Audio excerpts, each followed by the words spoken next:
तो वक्फ बिल पर चर्चा जारी है। वक्फ संशोधन बिल पर लोकसभा में चर्चा जारी है। इसी बीच असदुद्दीन ओवैसी जो ऑल इंडिया मुस्लिम परिषद इत्तेहादुल मुस्लिमीन के चीफ है, उन्होंने वक्फ की कॉपी को फाड़ा है। ओवैसी ने फाड़ी वक्फ बिल की कॉपी। ओवैसी ने कहा कि लोकसभा में मैं ये ऐलान करता हूं कि उन्होंने कहा कि मैं इस बिल का विरोध करता हूं। असदुद्दीन ओवैसी ने कहा कि मैं इस बिल का विरोध करता हूं।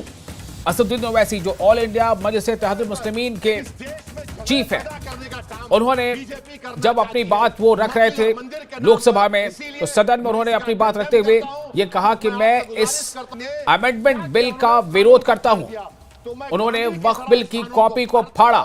ये अनकॉन्स्टिट्यूशनल है सर, इस कानून को फाड़ता हूं। ये अनकॉन्स्टिट्यूशनल। उन्होंने कहा कि ये बिल असंवैधानिक है। करने का काम बीजेपी करना चाहती है मस्जिद और मंदिर के नाम। असदुद्दीन ओवैसी ने कहा कि ये बिल असंवैधानिक है। इस वक्त हमारे साथ फोन लाइन पर मौजूद है अमित पांडे, संवाददाता न्यूज़ 18। अमित, क्या कुछ कहा असदुद्दीन ओवैसी ने, क्या कहते हुए कॉपी फाड़ा उन्होंने? अनकॉन्स्टिट्यूशनल है सर।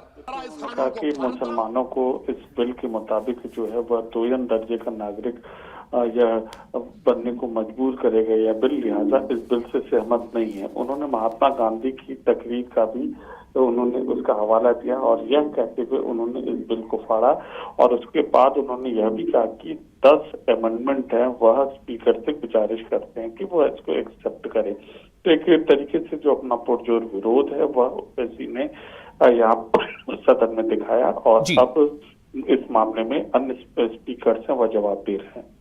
जी, तो असदुद्दीन ओवैसी ने और क्या बातें कही हैं? बातें तो बहुत सारे और दूसरे जो मेंबर्स थे उन्होंने भी कही हैं। कई लोगों ने इसका विरोध किया, कई लोगों ने इसके समर्थन में भी बोला, लेकिन उन्होंने ऐसा क्या हुआ कि उन्होंने कॉपी को फाड़ दिया? क्योंकि बिल की कॉपी को फाड़ा जाना ये कहीं ना कहीं एक तरह से ये दिखाता है कि इस पर वो बहुत ज्यादा घोर आपत्ति व्यक्त करना चाहते थे।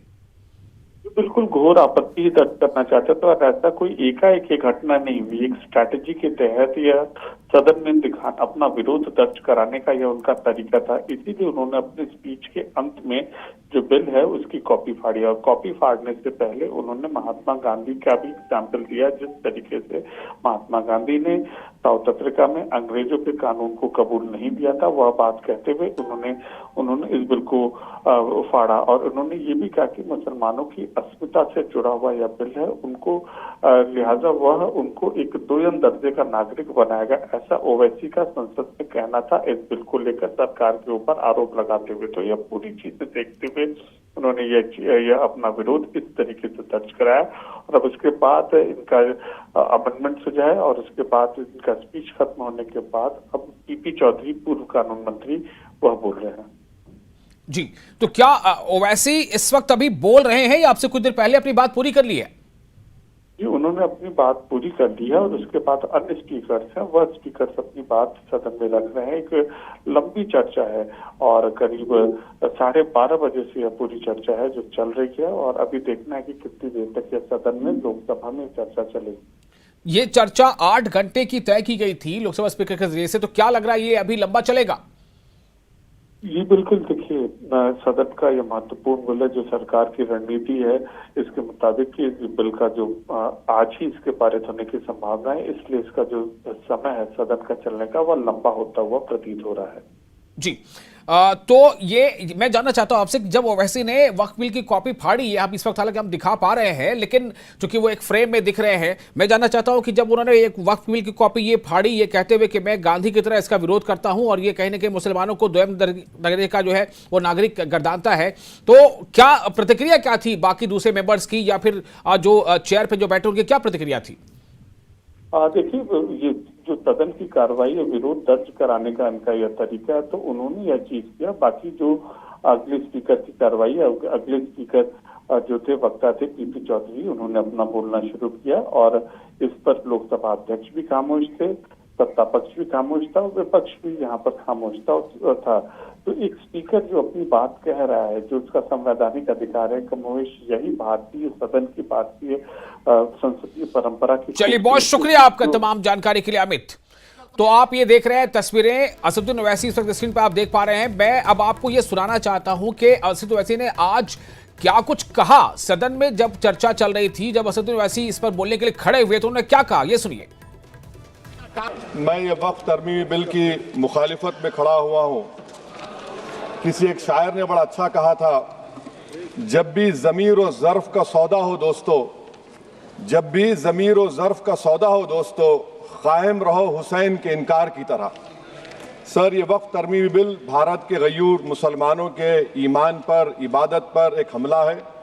नरेंद्र मोदी की हुकूमत ने इस मुल्क की सबसे बड़ी अक़लियत के खिलाफ एक ऐलान जंग कर दिया, और ये जंग ना सिर्फ मेरे जिस्म पर है, बल्कि मेरी आज़ादी पर, मेरी समाजी और माशी मार्जिनलाइजेशन पर है, मेरी शहरियत पर है, मेरे मदरसे, मस्जिदों, खानखाहों और दरगाहों को निशाना बनाया जा रहा है।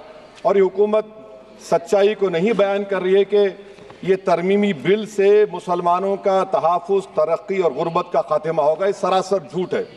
सर, अगर आप आइन के आर्टिकल 14 को देखेंगे तो उसमें लिखा हुआ है इक्वल प्रोटेक्शन। अब आप देख लीजिए सर कि हिंदू, सिख और जैन को और बौद्ध को उनके एंडोमेंट में तहफ़्फ़ुज़ मिलेगा, क्योंकि उनका एंडोमेंट बाय यूज़र बरकरार है और उनका एडमिनिस्ट्रेशन उनके हाथ में होगा। ये गैर हिंदू या गैर उनके मजहब का आदमी दान भी दे सकता है उनके लिए, और एंडोमेंट बोर्ड का तहफ़्फ़ुज़ भी मिलेगा, क्योंकि उसके ऊपर ओवरराइडिंग क्लॉज अप्लाई नहीं होगा, लिमिटेशन का कानून उस पर अप्लाई नहीं होगा। उसके बरक्स ऑपोजिट आप देख लीजिए, मुस्लिम वक्फ को वक्फ बाय यूज़र निकाल दिया गया। एक मुस्लिम वक्फ की जायदाद पर कब्जा होगा, लिमिटेशन लगेगा, तो जो एनक्रोचर है, जो खाबिज है, वो रातों रात मालिक बन जाएगा और एक गैर मुस्लिम वक्फ बोर्ड को एडमिनिस्टर करेगा। ये आर्टिकल 14 के इक्वल प्रोटेक्शन का वायलेशन। अब आर्टिकल 14 में सर इक्वालिटी बिफोर लॉ भी है, और उसका कैसा वायलेशन हो रहा है कि कोई आर्बिट्ररी स्टेप नहीं ले सकता और कोई भी ऑफिशियल किसी भी तरीके से गलत आर्बिट्ररी फैसला नहीं लगा। यहां पर आप एक डेजिग्नेटेड ऑफिसर को रखकर वो फैसला लेगा कि ये जायदाद वक्फ की है, गवर्नमेंट की है। क्या ये प्रिंसिपल्स ऑफ नेचुरलिटी के खिलाफ नहीं है जिसका तकर्रुर एग्जीक्यूटिव करती है? ये हमारे theory of separation of powers, Bharat के आइन का बेसिक स्ट्रक्चर का हिस्सा है। क्या इसका वायलेशन नहीं है?